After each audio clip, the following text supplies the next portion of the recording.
And folks, go to IsraelAppreciationDay.com and look at the speaker series we have. We have an incredible lineup, and I'm happy to announce that we just got confirmation that Patricia Heaton, and if everyone loves Raymond, America's mother, is going to be one of the keynote speakers on Israel Appreciation Day. This is a virtual event. You can zoom in. You can find us on Roku and other channels. It's a ticketed event. It's a two-way interactive event. You can ask questions. It's going to be an incredible event. And the speaker lineup, IsraelAppreciationDay.com. Go check it out. And we're also working with One Israel Fund, which is a charity over in Israel, to get help over there as well. So go to IsraelAppreciationDay.com. It's September 18th, 6:30 p.m. East Coast time. You can see it from anywhere. And you will have to see my mug a little bit since I am one of the hosts of the show. Excellent. Oh, look at the program. There's the program. We don't quite have Patricia Heaton up there yet, but got a lot of cool people that are on the show. And John Ondrasik, Five for Fighting, is going to be performing as well as some other musical acts. So it's going to be educational. It's going to be entertaining. IsraelAppreciationDay.com, not to be missed. I love it. Fantastic. Yeah, me too. So, fantastic. So let's jump from the Hamas war, as I call it, to the culture war. Ooh. So I don't even know where to begin, but I want to start with my old friend, Ryan Walters. Do you remember that name? Why is that familiar? Because we've talked about him a bunch. Yeah, that sounds really familiar, but I can't place it. So Ryan Walters is the superintendent of schools in Oklahoma. Oh, that's right. So I forget the name of the school, but some kid was driving to school and had been for a while and had a U.S. flag on, a flag on his antenna on his pickup truck. And the school told him that he couldn't do it. Has to take it down because, and again, I'm not even saying the school was not patriotic, but it's okay to fly all sorts of other flags in other places, but you can't fly it there. So basically, let's get this gentleman's name. So Edmond North High School senior Caleb Horst, right, was told that he can't fly the flag. So in comes Ryan Walters. Because it's racist, because you're a bigot. If you fly the American flag, you're a bigot. Well, they didn't say that. Oh, right. Okay. What they're saying is that it's dangerous, and let's see, what is it? It is the practice of Edmond Public Schools to not permit students to fly or bring flags of any kind on school campuses. This practice has been in place for several years and explained to our students. By the way, wokeism has been in place for several years too, ladies and gentlemen. Clearly. This is designed to prevent disruption and distraction during the school day. It is also done in an effort to provide a safe school environment, as flying flags on vehicles creates safety issues in the parking lot. Do you believe him? No. I don't believe him. Because I guarantee you, if that kid drove through there with a big rainbow flag or a big freaking the ugly, terrible transgender flag, it would be fine. Which, by the way, I'm sorry. Are they competing for ugliest flag? Are they competing for ugliest thing to look at? I'm just curious. You don't think I'm taking the bait on that, do you? Anyway, so what did our superintendent do about this case? Well, he ordered the school to promote patriotism, and then he's going to change the school regs. Quote, "We're not going to tolerate this anti-Americanism." He was on Fox apparently, and he's going to change the rules, right? He's enacting new policies to allow students to show their patriotism after, they had to remove the flag. So, and then who was it? I think Coors it was just announced that Harley-Davidson and Coors are now eliminating their DEI departments or their DEI, programs, if you will. So the pendulum is starting to swing the other way. Ladies and gentlemen. Well, look, at the end of the day, you and I both know the reason they're changing their policies. If it was making them a lot of money, they'd still do it. Oh, yeah. It's a loser. Yeah, no, Harley-Davidson came out. It all came out recently. And so a boycott movement started, just like it did for Bud Light. So this is the American people are starting to, they're vote fed with up their enough. pocketbook. That's right. And that's what we've been saying this whole time. You Look, know, look, look, I don't want to have a parallel economy. Okay. I don't want to have to go search out specific different pieces of software or banks or farmers or vendors or whatever. I really just would like to get whatever is convenient and good. But y'all are making it too hard to do that. I cannot give you my money when you then turn around and use it to hate me. Can't do it. Can't do it. but imagine the visual, right? Now, I'm Mm. not a biker, but I live in New Hampshire. There's plenty of bikers around, and Yeah. bikers dress like bikers, which God bless them. Can you imagine Harley-Davidson trying to force down the throat of bikers this DEI crap Yeah. No, and they not got expect a reaction? No, they got totally heckled at Sturgis this year. That people were not visiting their tent. They got totally heckled. They were booed. It was a whole thing. Harley got punished quickly Good, and severely. And that good. is exactly what should happen. And I remember growing up in New Jersey. Now, I had a small, bike or motorcycle when I was a kid. And it was a dirt bike, right? And it wasn't a Harley because, frankly, I couldn't afford a Harley, and that kind of thing. Or my dad couldn't afford a Harley. But there, you drive around and there's these dealerships. You have like 12-car dealerships. Well, same thing, in Hunterdon County in New Jersey. You had 3 or 4 different, bike shops, and I would always drive by the Harley, going, one day I want one of those. Now, I never got one, but it was the coolest shop. It was, to own a Harley, it's just so cool, right? So Yeah. for Harley not to understand its customer base, and for Harley-Davidson to buy in to this woke crap, they got what they deserved. Yep. That's get woke, go broke, ladies and gentlemen. Another case of it. We love to see it. We love to see it. So segueing under sort of another culture war item, you see what's going on in Denver, Colorado? Oh, are we talking about the takeover of the apartment complexes? Well, okay. That's what they're saying in the news, but I have friends who it's not just taking over apartment complexes. Yes, they are doing that. These are the Venezuelan gangs, and I am going to butcher this pronunciation. So somebody needs to help me, like maybe Lord Benjamin here. Let's see if I can do this. I keep calling them agua fresca because that's all I can remember. Well, But it's Trend. Okay, my English is mostly good. Aragua. Trend de Aragua gang, or Trend. Thank you. I would have butchered that, but so they are taking over a town. Now the thing is, right? So Denver becomes a sanctuary city, invites all these illegal immigrants to come in. You get this flood of violent criminals that come in, and then they spill over into a community of Aurora that doesn't have a sanctuary city policy, Right.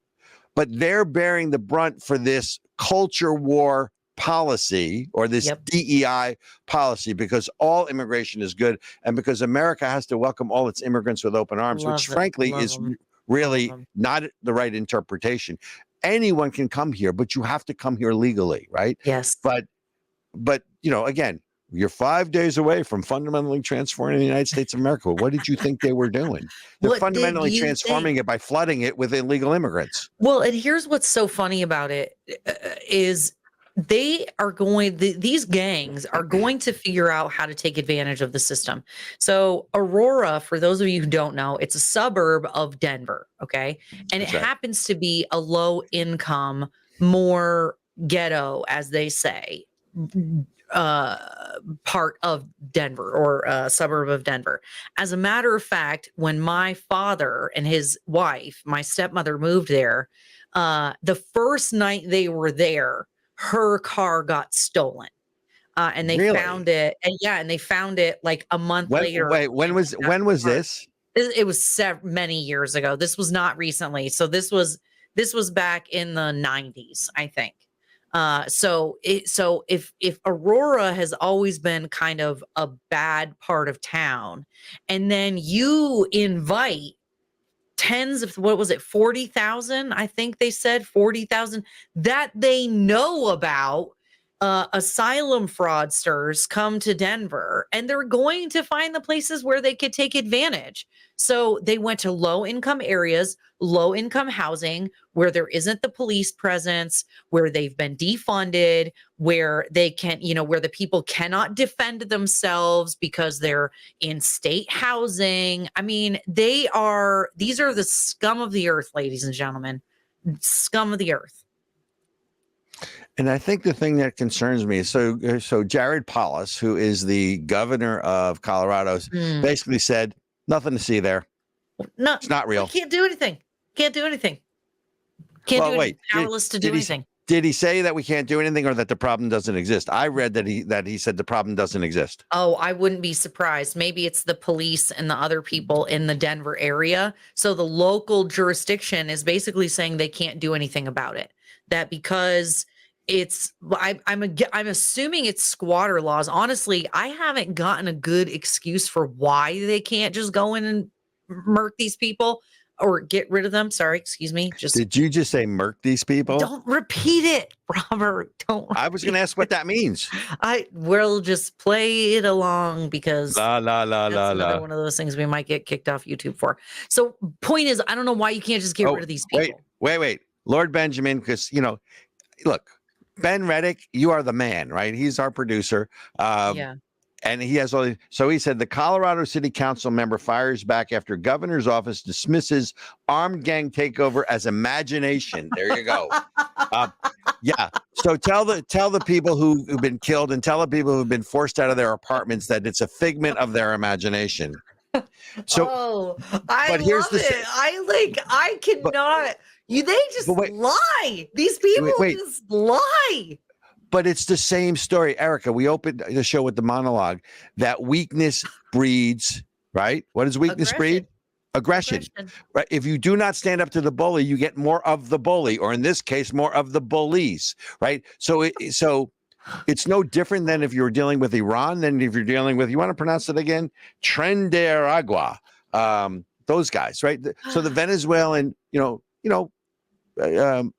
I don't know if they're the mob on the level of the Godfather, right? But just a gang, right? They're bad. Who takes over. They're very bad. They're bad and they're violent.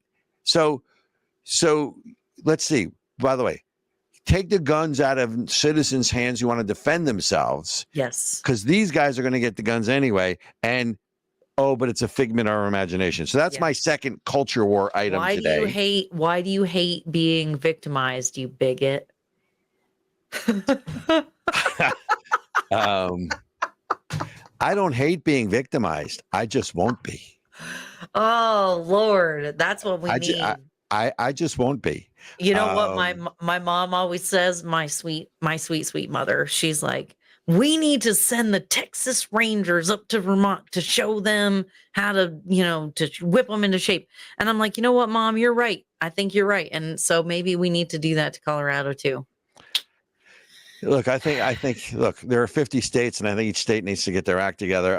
Yes, I don't think anyone. If the governor is not willing to call it the National Guard, or if the governor is not willing to come up with a solution that takes back Aurora, then shame on the citizens of the state of Colorado for electing a governor who thinks that a gang takeover of a suburb of Denver is a figment of your imagination. What a tool.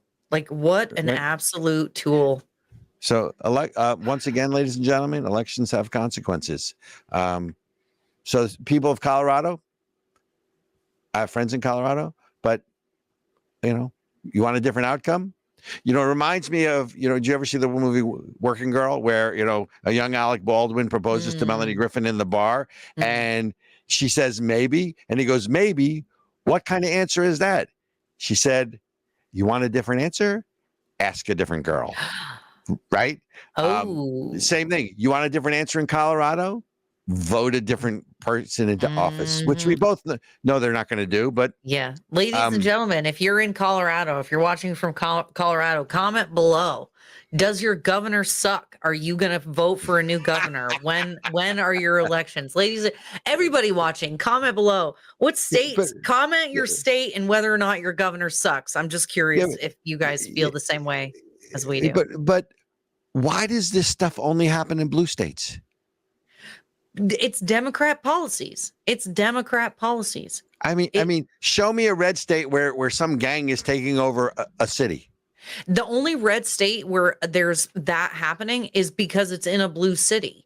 So you have like a lot of times people will comment Right. about like Show me a blue murder city. rate. Right. Yeah, right. exactly. All of these cities that have the highest murder rate, have the highest violent crime rate, they're all blue cities. They're all led by Democrats. They're all soft on crime DAs, all, sanctuary cities and things like that. I've never understood how these kinds of things can continue on for so long, because the quality of life just degrades so much. And in places like Vermont, like we talked about earlier, there's something like another 30% property tax increase. And I'm like, bro, nobody's got more money for you. Well, but it raises another point, and Lord Benjamin is right. So we're paying. If I'm in Colorado, I'm paying this money in taxes for police protection for police who aren't going to protect me, because the problem, according to the government, is imaginary. That's right. Right. And that's right.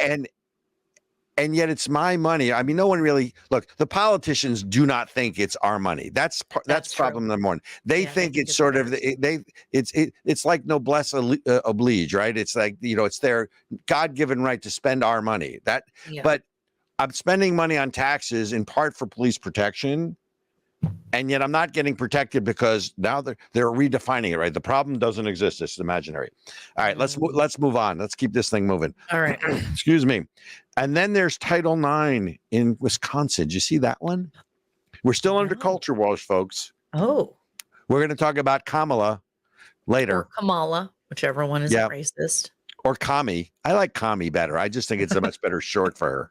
But so again, they're fighting. And by the way, in Oshkosh B'gosh, right? In Oshkosh, Wisconsin, there is such a place. They are fighting over Title IX, because Title IX was initially a federal law that was supposed to protect women in sports, right? Women's sports, and give them additional funding to compete with the boys, not to have boys compete in girls' sports, but to, level the playing field on the money side. To have girls' sports, actually. And have availability of girls' sports, and have them have enough resources and assets so that women could pursue their passion in sports and have the funding to do it, right? That's Title IX, ladies and gentlemen. Not in Wisconsin, it isn't anymore. They changed it and they're arguing over it. And again, they're talking about letting, men into women's bathrooms. So there's a big fight going on there. And one of the Moms for Liberty basically said the following, that I think it's absolutely ridiculous that you guys are even considering letting bathrooms and locker rooms be co-ed. I don't care how they identify. Boys are boys and girls are girls, and they keep going. But here's the interesting part in all of this. Someone on the other side said the following, and I want your opinion on this. Because, and I guess her name or his name or its name, I mean, I don't know the pronoun here, but Cora Novi, a self-proclaimed director of Oshkosh Pride. And by the way, I don't care if you're gay, I don't care if you're straight. That's not my issue, right? This is a different issue here. Yeah. Right. She said, what is this fight really about? You don't get to impose your beliefs on anybody else. And that's actually what religious liberty is. So what do you make of the statement of someone who's fighting for this to say, you don't get to impose your beliefs on someone else, but it's okay for them to impose their beliefs on us? Well, I mean, that's the logic. What do you say? I'm choked That's what you said? You're choked up? Okay, well, I can fill in. So, all right, let me know when you're not choked up. I'm not, and by the way, I'm not choking. I'm not choking her. For those on the radio, I'm not choking her. You're choked up? Yes, Benjamin. It is. He's not choking you either. He's not choking you either. No, he said it's too hard to swallow. It's true. Okay. Okay. What do you think? So let me understand this. So having co-ed bathrooms somehow equates to religious liberty? I don't. Yeah. What? I can't. Right. Like, so. It doesn't. This is the other thing. The thing that you said earlier, which was like it's sex, and then it turned into racism. Right. And I was like, what they do? I don't but people understand. put look, I think it was Albert Finney in Network, right? I'm mad as hell and I'm not going to take it anymore, right? It I makes mean, no it's the same. sense. I mean, the old Title IX was like 2-3 paragraphs long. It wasn't really long. It was like, we just want funding for women's sports so women could pursue more sports because it's, good for them. Meaning the people, the women that want to compete athletically, give them Yeah. the assets and the resources Yeah. to do it. It ain't Yeah. rocket science. Was Now there the any new Title upside IX. though? Wait, well, it does feel a bit like an Alice in Wonderland moment, right? I expect the Yeah. white rabbit with the big watch to pop out of the hole in the ground and say, I'm late for a very important date. Oh me, oh my, I'm late. But it's not like Yep. Title IX, not like 1,500 pages. And again, Harley-Davidson, Why? Coors, all this crap, they are shoving this down our throats by redefining things like Title IX. And people are now, thank God, starting to fight back against it. But you got to go, I mean, you're trying to close the barn door, ladies and gentlemen, after the animals are gone. It is wild. And I do know, I think it was Australia actually had a court case where they had to define woman. And they did a Kamala Harris hex by not somehow defining woman. So, ladies and gentlemen, I mean,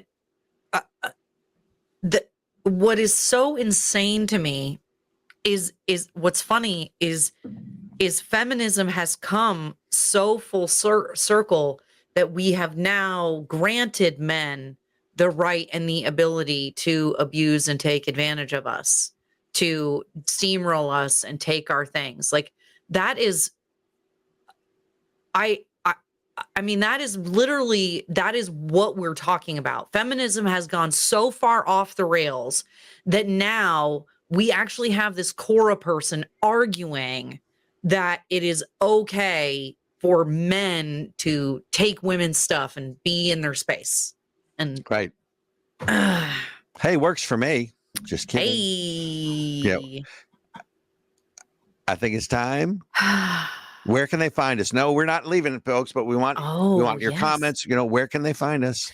Ladies and gentlemen, you can find us on every social media platform there is. You can find us on all Of the People. Of the People. Look for Of the People. You can message Robert at coalition for the number 4 America.com if you have any comments, questions like that. And definitely make sure. Oh, and we're on all the podcasting platforms. So wherever you are, you guys make sure to like and subscribe to the channel, like the video, subscribe or the audio, and comment. You guys comment, tell us what you think, answer some questions. That is the most important thing that helps the algorithm right now. So liking, sharing, all the things are helpful. Comments, your engagement is key, ladies and gentlemen. So check us out and check out Israel Appreciation Day as well.